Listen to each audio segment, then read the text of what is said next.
ನಮಸ್ಕಾರ, ನನ್ನ ಹೆಸರು ರಘುರಾಮ್. 10 ವರ್ಷ ಆದಮೇಲೆ ನನ್ನ US ವೀಸಾ ರಿನ್ಯೂ ಆಗ್ತಾ ಇದೆ. ಸೊ ಅದಕ್ಕೆ ಚೆನ್ನೈಗೆ ಹೋಗ್ತಾ ಇದ್ದೀವಿ.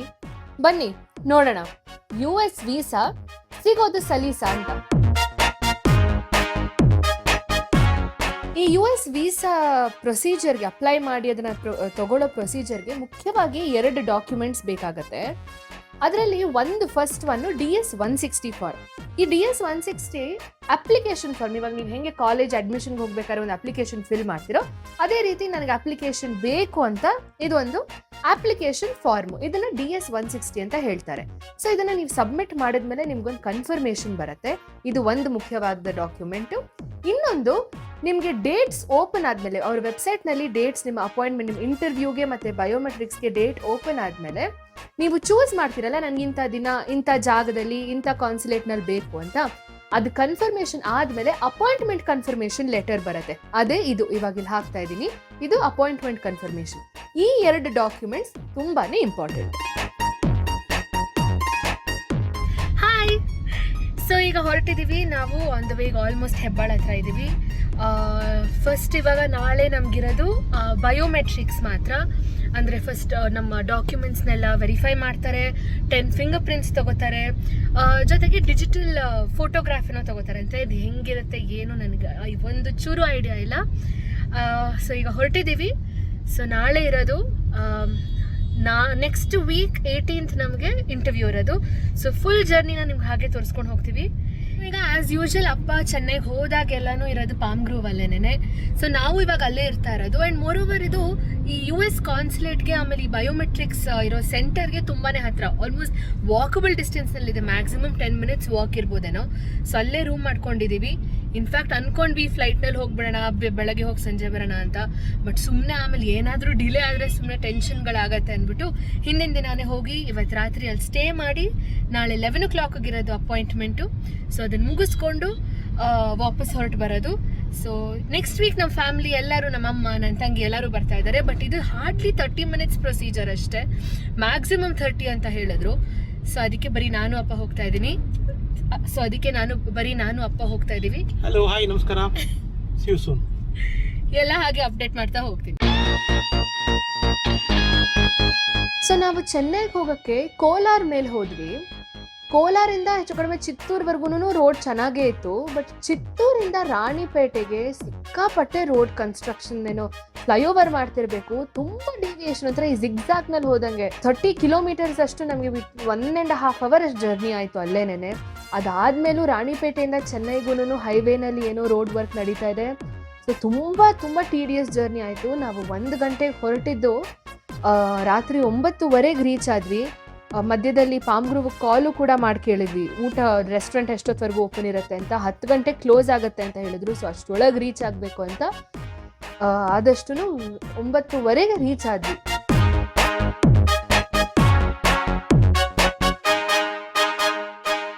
ಪಾಮ್ ಗ್ರೂವ್ನಲ್ಲಿ ಸ್ಪೆಷಲ್ಲೇ ಮಡ್ರಾಸ್ ಮೀಲ್ಸು. ಸೊ ಅದನ್ನು ಒಳ್ಳೆ ನಮ್ಮ ಸೌತ್ ಇಂಡಿಯನ್ ಊಟನ ಮಾಡಿ ಸಿಕ್ಕಾಪಟ್ಟೆ ಹಸಿವು ಆಗಿತ್ತು. ಒಳ್ಳೆ ಊಟ ಮಾಡಿ ರೂಮಿಗೆ ಚೆಕ್ ಇನ್ ಆಗ್ತಾ ಇರೋ ಹಾಗೇನೆ ಒಳ್ಳೆ ಮನೆಗೆ ಬರೋ ಥರ ಫೀಲ್ ಆಯಿತು ನಮಗೆ. ನೀವು ಪಾಮ್ ಗ್ರೂವ್ ಹೋಟೆಲ್ ನೋಡಿದ್ರೆ ನಿಮಗೂ ಗೊತ್ತಾಗತ್ತೆ. ಅಂದರೆ ಮನೆ ಥರನೇ ಅದು. ತುಂಬ ಕಂಫರ್ಟಿಂಗ್ ಹೋಟೆಲ್ಲು, ತುಂಬ ಚೆನ್ನಾಗಿರುತ್ತೆ. ನಾವು ತೊಗೊಂಡಿದ್ದು ಕಾಟೇಜ್ ತೊಗೊಂಡಿದ್ವಿ. Very comforting. ಬೆಡ್ ನೋಡಿದ ತಕ್ಷಣ ಹಾಗೆ ಮಲ್ಕೊಂಡ್ಬಿಡೋಣ ಅನ್ನಿಸ್ತು. ಸೊ ಮಲ್ಕೊಂಡು ನೆಕ್ಸ್ಟ್ ಡೇ ಬೆಳಗ್ಗೆ ನಮ್ಮ ಬಯೋಮೆಟ್ರಿಕ್ಸ್ಗೆ ರೆಡಿ ಆಗಬೇಕಾಗಿತ್ತು. ಸೊ ಈಗ ಪಾಮ್ ಗ್ರೂವಿಂದ ಹೊರಟ್ವಿ ನಾವು. ಫಸ್ಟ್ ಡೇ ಜಸ್ಟ್ ಬಯೋಮೆಟ್ರಿಕ್ ಕಲೆಕ್ಷನ್ಗೆ ಇಲ್ಲಿಂದ ಜಸ್ಟ್ 4 minutes ದೂರದಲ್ಲಿ ತೋರಿಸ್ತಾ ಇದೆ. ಅದಕ್ಕೆ ಇನ್ಫ್ಯಾಕ್ಟ್ ನಾವು ಪಾಮ್ ಗ್ರೂವ್ನ ನೆನ್ನೆನೇ ಹೇಳ್ದಂಗೆ ಪಾಮ್ ಗ್ರೂವ್ನ ಬುಕ್ ಮಾಡ್ಕೊಂಡಿದ್ದು. ಜಸ್ಟ್ 4 minutes ಬೈ ಕಾರು, ನಡ್ಕೊಂಡು ಹೋಗೋಂಗಿದ್ರೆ 8 minutes. ಈ ಕಡೆ ಕಾನ್ಸುಲೇಟ್ ಇಂಟರ್ವ್ಯೂಗೂ ಆನ್ ದಿ ಆಪೋಸಿಟ್ ಸೈಡ್ ಅಷ್ಟೇ ಹತ್ರ. ಜಸ್ಟ್ ಬ್ಯಾಕ್ ಗೇಟಿಂದ ಅದನ್ನು ಆಮೇಲೆ ತೋರಿಸ್ತೀವಿ ನಾವು. ಬ್ಯಾಕ್ ಗೇಟಿಂದ ನಡ್ಕೊಂಡು ಹೋದರೆ ಅಲ್ಲೇ ಸಿಕ್ಬಿಡತ್ತೆ. ಸೊ ಹೋಗ್ತಾ ಇದ್ದೀವಿ, ನೋಡೋಣ ಏನಾಗುತ್ತೆ ಅಂತ.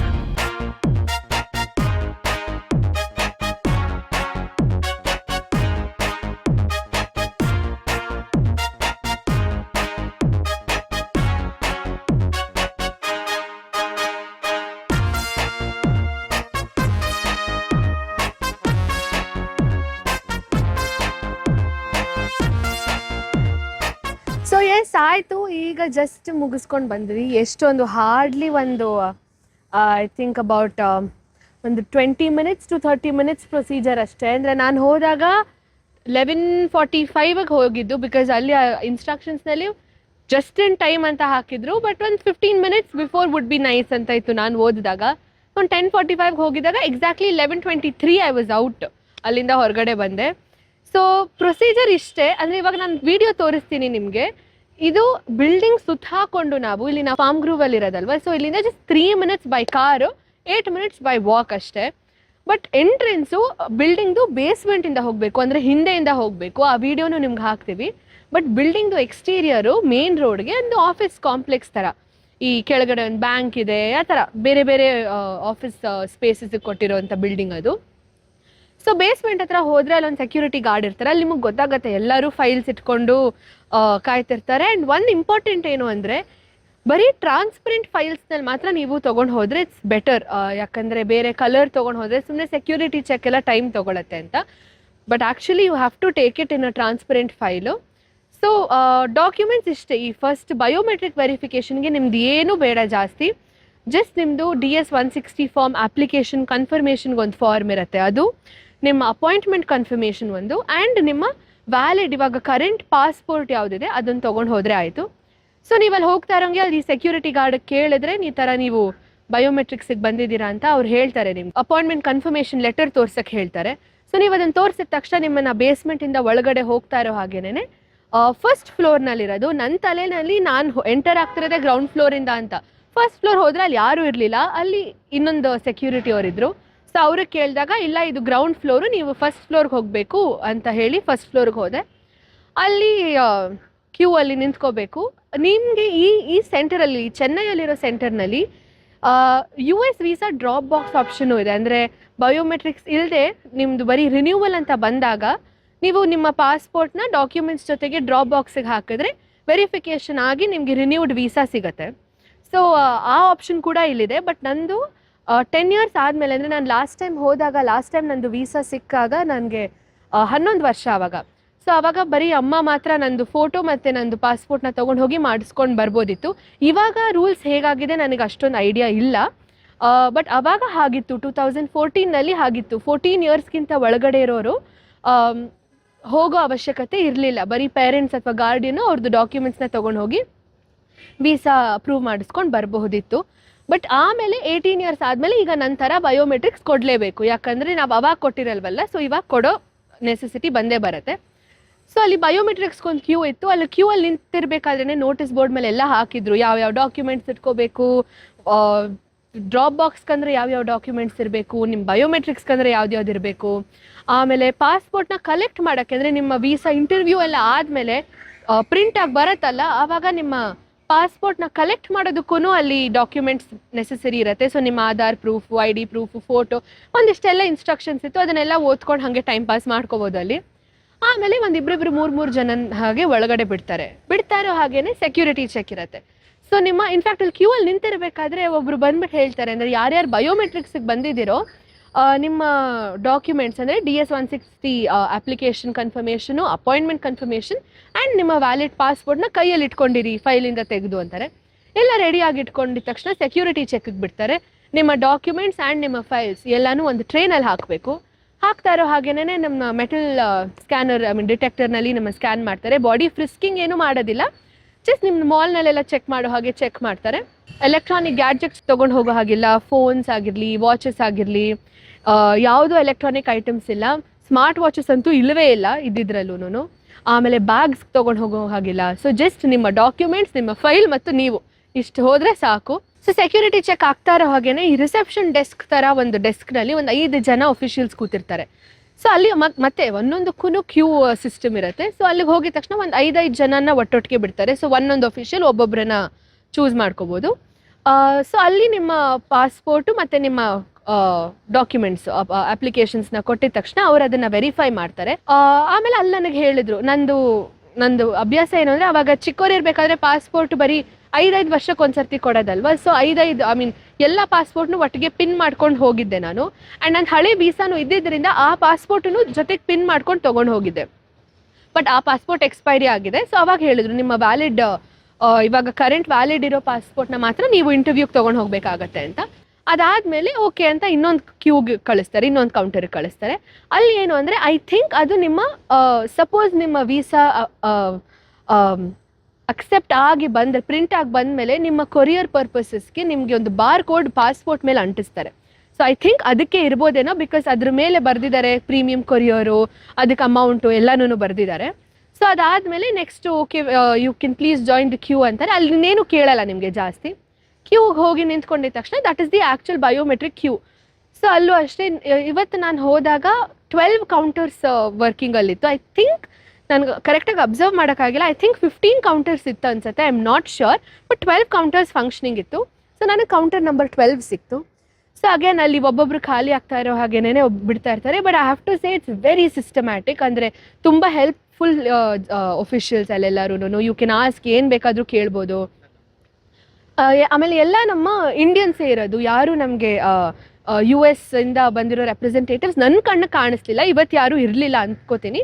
ವೆರಿ ಫ್ರೆಂಡ್ಲಿ ಸ್ಟಾಫ್, ಎಲ್ಲ ತುಂಬ ಹೆಲ್ಪ್ಫುಲ್ಲು. So very systematic. ಒಂದೊಂದು ಕೌಂಟರ್ ಆಗ್ತಾ ಇರೋ ಹಾಗೇನೆ ಒಬ್ಬೊಬ್ರನ್ನ ಅಲ್ಲಿ ಕಳಿಸ್ಕೊಂಡು ಹೋಗ್ತಾರೆ. ಸೊ ಅಲ್ಲಿ ನಿಮ್ಗೊಂದು ವೈಟ್ ಸ್ಕ್ರೀನ್ ಇರುತ್ತೆ, ಆ ಸ್ಕ್ರೀನ್ ಮುಂದೆ ಹೋಗಿ ನೀವು ನಿಲ್ಲಬೇಕು.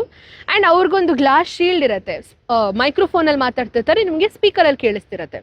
ಸೊ ಅಲ್ಲಿ ಹೋಗಿದ ತಕ್ಷಣ ನಿಮ್ಮ ಡಾಕ್ಯುಮೆಂಟ್ಸ್, ಅಂದರೆ ಅವರು ವೆರಿಫೈ ಮಾಡಿರೋ ಅಪ್ಲಿಕೇಶನ್ಸು, ನಿಮ್ಮ ಪಾಸ್ಪೋರ್ಟು, ಅಪಾಯಿಂಟ್ಮೆಂಟ್ ಕನ್ಫರ್ಮೇಷನ್, ಈ ಮೂರನ್ನು ಅವರು ಕೊಟ್ಟರೆ ಅವರು ಅಲ್ಲಿ ನಮಗೆ ಅಲ್ಲಿ ನಿಮ್ಮದು ಪ್ರಿಫರ್ಡ್ ಲ್ಯಾಂಗ್ವೇಜ್ ಯಾವುದು ಕೇಳ್ತಾರೆ. ಸೊ ನನಗೆ ಇಂಗ್ಲೀಷೇ ಪ್ರಿಫರಬಲ್ ಇದ್ದಿದ್ದರಿಂದ ನಾನು ಇಂಗ್ಲೀಷ್ ಅಂತ ಚೂಸ್ ಮಾಡಿದೆ. ಬಟ್ ಐ ಥಿಂಕ್ ನಿಮಗೆ ಬೇರೆ ಲ್ಯಾಂಗ್ವೇಜಸ್ ಆಪ್ಷನು ಇರುತ್ತೆ, ನಿಮ್ಮ ರೀಜ್ನಲ್ ಲ್ಯಾಂಗ್ವೇಜಸ್ ಕನ್ನಡ ಆಗಿರ್ಬೋದು, ತಮಿಳ್ ಆಗಿರ್ಬೋದು, ನೀವು ಆಪ್ಟ್ ಮಾಡ್ಕೋಬಹುದು. ಇಂಗ್ಲೀಷ್ ಅಂತ ನಾನು ಹೇಳಿದ ತಕ್ಷಣ ಅವ್ರು ನನಗೆ ಅಲ್ಲಿ ಕೆಳಗಡೆ, ಅಂದರೆ ಅಲ್ಲಿ ಸ್ಲ್ಯಾಬ್ ಇರುತ್ತೆ, ಆ ಸ್ಲ್ಯಾಬ್ ಮೇಲೆ 2 ಫಾರ್ಮ್ಸ್ ಥರ, ಒಂದು ಇನ್ಸ್ಟ್ರಕ್ಷನ್ಸ್ ಫಾರ್ಮ್ಸ್ ಥರ ಅನಿಸಿದ್ರು. So please go through that, ಅದನ್ನು ಓದಿ ಒಂದು ಸರ್ತಿ ಅಂತ ಹೇಳಿದ್ರು. ಅದರಲ್ಲಿ ಏನಿತ್ತು ಅಂದರೆ, ನೀವು ಕೊಡ್ತಾ ಇರೋ ಡಾಕ್ಯುಮೆಂಟ್ಸ್ ಎಲ್ಲ ನಿಜ ಆಗಿರಬೇಕು, ಇಟ್ ಶುಡೆಂಟ್ ಬಿ ಫೇಕ್. ಆಮೇಲೆ ಸಪೋಸ್ ಅದೇನಾದರೂ ಫೇಕ್ ಅಂತ ಕಂಡು ಬಂದರೆ ಅದಕ್ಕೆ ನಿಮ್ಮನ್ನ ಪನಿಷ್ ಮಾಡ್ತೀವಿ. You will be held accountable, you will be held punishable for it.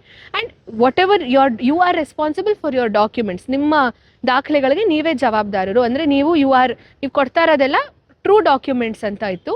ಆಮೇಲೆ ನೀವು ಇಂಟರ್ವ್ಯೂಗೆ ಹೋಗ್ತಾ ಇರಬೇಕಾದ್ರೆ, US ವೀಸಾ ಇಂಟರ್ವ್ಯೂ ನೆಕ್ಸ್ಟ್ ಹೋಗಬೇಕಾದ್ರೆ, ನೀವು ಅಲ್ಲಿ ಏನೇನು ಹೇಳ್ತಿರೋ ಅದೆಲ್ಲನೂ ಸತ್ಯ, ನೀವು ಸುಳ್ಳು ಹೇಳೋದಿಲ್ಲ. ಅಥವಾ ನೀವು ಇಲ್ಲಿ ಏನು ಕೇಳಿದ್ರು ನೀವು ಯಾವುದೂ ಸುಳ್ಳು ಹೇಳೋದಿಲ್ಲ. ಸಪೋಸ್ ಇದೆಲ್ಲ ಏನಾದರೂ ಫೇಕು ಅಥವಾ ನೀವು ಸುಳ್ಳು ಹೇಳ್ತಾ ಇದ್ದೀರಾ ಅಂತ ಕಂಡು ಬಂದರೆ ನಿಮ್ಮನ್ನು ಪನಿಷ್ ಮಾಡ್ಬೋದು. ಆಮೇಲೆ ನಿಮಗೆ ಇನ್ ಫ್ಯೂಚರ್ US ವೀಸಾ ಸಿಗದೇ ಇರೋ ಹಾಗೆ ಮಾಡ್ಬೋದು ಅಂತ ಇನ್ಸ್ಟ್ರಕ್ಷನ್ಸ್ನಲ್ಲಿತ್ತು. ಸೊ ಈ ಇನ್ಸ್ಟ್ರಕ್ಷನ್ಸು 5 ಭಾಷೆಗಳಲ್ಲಿ, ನನ್ನ ಕಣ್ಣು ಕಾಣಿಸ್ದಂಗೆ 5 ಇತ್ತು ಅಂದ್ಕೋತೀನಿ. Kannada, Hindi, English, Tamil and Telugu. ಬಹುಶಃ ಬೇರೆ ಸೆಂಟರ್ಸ್ಗೆ ಹೋದರೆ ಬೇರೆ ಬೇರೆ ಭಾಷೆಗಳದ್ದು ಇರುತ್ತೇನೋ, ನನಗೆ ಗೊತ್ತಿಲ್ಲ. ಬಟ್ ನನ್ನ ಕಣ್ಣು ಕಾಣಿಸ್ದಂಗೆ ಇಷ್ಟು ಲ್ಯಾಂಗ್ವೇಜಸ್ನಲ್ಲಿ ಇನ್ಸ್ಟ್ರಕ್ಷನ್ಸ್ ಇತ್ತು. ಸೊ ಎಲ್ಲ ಭಾಷೆಗಳಿಗೂ ಅದು ತುಂಬಾ ಸುಲಭ ಆಗುತ್ತೆ. ಓಕೆ ಮ್ಯಾಮ್, ನಾವು let's click a picture, let's take a picture of yours ಅಂದರು. ಸೊ ನಿಮ್ಮ ಫೋಟೋ ತೊಗೊಂಡು ಹೋಗೋ ಅವಶ್ಯಕತೆ ಇಲ್ಲ. ಇಲ್ಲಿ ನನಗೂ ಪಾಪ ಅಲ್ಲಿ ಯಾರೋ ಕ್ಯೂ ಅಲ್ಲಿ ನಿಂತಿರೋರು ಒಬ್ರು ಕೇಳಿದ್ರು, ಇಲ್ಲಿ ನಿಮ್ಮ ಫೋಟೋ ಅವಶ್ಯಕತೆ ಅಥವಾ ನಿಮ್ಮ ID ಪ್ರೂಫ್ ಆಗಿರ್ಬೋದು ಅದೆಲ್ಲ ನನಗೇನು ಕೇಳಿಲ್ಲ, ಯಾಕಂದರೆ ಫೋಟೋ ಅಲ್ಲೇ ಕ್ಲಿಕ್ ಮಾಡ್ತಾರೆ. ಸೊ ಅಲ್ಲೊಂದು ವೈಟ್ ಸ್ಕ್ರೀನ್ ಇರುತ್ತೆ ಅಂತ ಹೇಳಿದ್ನಲ್ಲ, please take a step back ಅಂದರು. ಹಿಂದೆ ನಿಂತ್ಕೊಂಡೆ. ಆ ವೈಟ್ ಸ್ಕ್ರೀನ್ ಮುಂದೆ ಅವರೇ ಕ್ಯಾಮ್ರಾ ಇರುತ್ತೆ, ಕ್ಯಾಮ್ರಾದಲ್ಲಿ ಹೇಳಿದ್ರು ಈ ಥರ ಚಿನ್ ಡೌನ್ ಮಾಡಿ ಮುಂದೆ ಬನ್ನಿ ಇದೆಲ್ಲ ಹೇಳಿದ್ರು. ಫೋಟೋ ಕ್ಲಿಕ್ ಮಾಡಿದ್ರು. Okay ma'am, your photo is clicked, ನಾವು please let's take your biometrics ಅಂತ. ಸೇಮ್ ಪ್ರೊಸೀಜರ್, ನಾವು ಈ ಆಧಾರ್ ಕಾರ್ಡ್ಗೆಲ್ಲ ಹೋದಾಗ ಯಾವ ಥರ ಇರುತ್ತೋ ಅದೇ ಪ್ರೊಸೀಜರ್.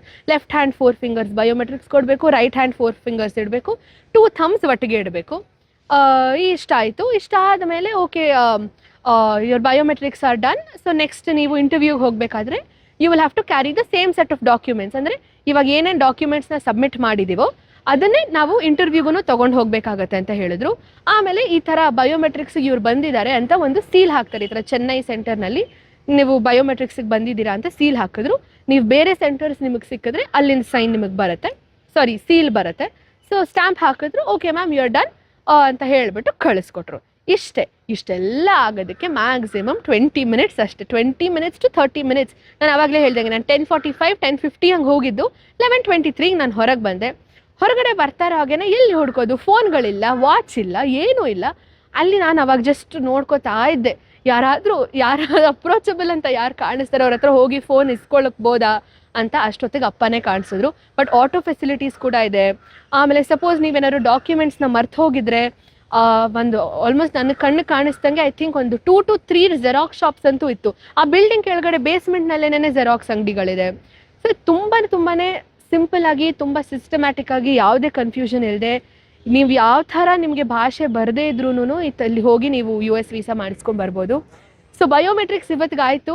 ನೆಕ್ಸ್ಟ್ ವೀಕ್ ನೋಡಬೇಕು. ನೆಕ್ಸ್ಟ್ ವೀಕ್ ನಮ್ಮ ಫ್ಯಾಮ್ಲಿನೂ ಬರ್ತಾ ಇದ್ದಾರೆ, ನಮ್ಮ ಅಮ್ಮ, ನನ್ನ ತಂಗಿ ಎಲ್ಲರೂ ಬರ್ತಾ ಇದ್ದೀವಿ. ಇಂಟರ್ವ್ಯೂ ಹೇಗಾಗುತ್ತೆ ಅಂತ ನಾನು ಓದಿ ತಿಳ್ಕೊಂಡಿರೋ ಪ್ರಕಾರ ಐ ಥಿಂಕ್ ಅದೊಂದು 1 hour to 3 hours ಅಂತ ಹೇಳಿದ್ದಾರೆ. ಸೇಮ್ ಟೈಮ್ಗೆ ಇರೋದು, 11 o'clockಗೆ ಇರೋದು. ಸೊ ನೋಡ್ಬೇಕು ಹೇಗಾಗತ್ತೆ ಅಂತ. ಆಗ್ತಾ ಇರೋ ಹಾಗೇನೆ ನಿಮ್ಗೆ ಎಲ್ಲರಿಗೂ ಅಪ್ಡೇಟ್ ಮಾಡ್ತಾ ಇರ್ತೀವಿ. Thank you, bye.